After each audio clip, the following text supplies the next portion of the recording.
कभी किसी के साथ इतना वक्त बिताया है कि उसकी मौजूदगी आप बिना देखे ही महसूस कर लेते हैं। उसके चलने की आहट, उसकी सांसें, कमरे में उसका होना।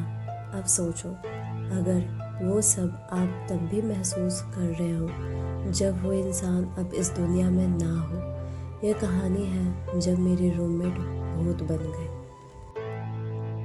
मैं और रिया 3 साल से साथ रह रहे थे। कॉलेज में मिले थे। दोनों को हॉरर मूवीज़, अजीब बातें और आधी रात की मैगी बहुत पसंद थी।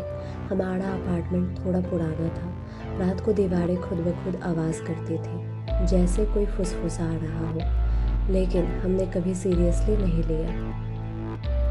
फिर एक दिन रिया अजीब बर्ताव करने लगी।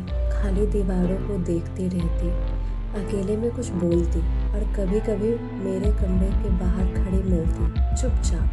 मैंने पूछा क्या हुआ, पर वो बस मुस्कुरा देती, सब ठीक है। पर कुछ भी ठीक नहीं था। उस रात सुबह 3:17 पर मेरी नींद खुली। मैंने देखा रिया मेरे बेड के पास खड़ी थी, पर उसकी आंखें पूरी तरह काली थी, जैसे किसी ने रोशनी खींच ली हो। वो कुछ नहीं बोली, बस देखती रही। फिर धीरे धीरे पीछे मुड़ी और कमरे से बाहर चली गई। सुबह लिविंग रूम में उसका शरीर मिला, पंखे से लटक रहा था। मुझे कुछ समझ नहीं आया, कोई नोट नहीं, कोई वजह नहीं। पर असली डर तो उसके बाद शुरू हुआ। अगली रात वही दरवाज़ा खुला, बिल्कुल उसी तरह जैसे रिया खोला करती थी।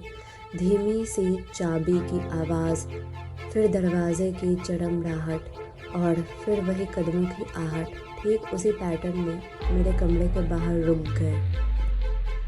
मैंने हिम्मत करके दरवाज़ा खोला, पर बाहर कोई नहीं था। और फिर बाथरूम के शीशे पर भाप में लिखा था,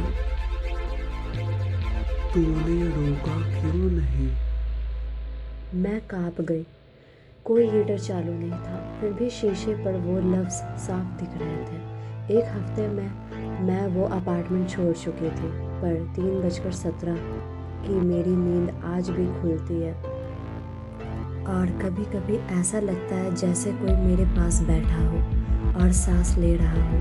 कहते हैं कुछ आत्माएं तब तक नहीं जाती जब तक उनका अधूरा काम पूरा ना हो। पर क्या हो अगर वो अधूरा हिस्सा आप खुद हो।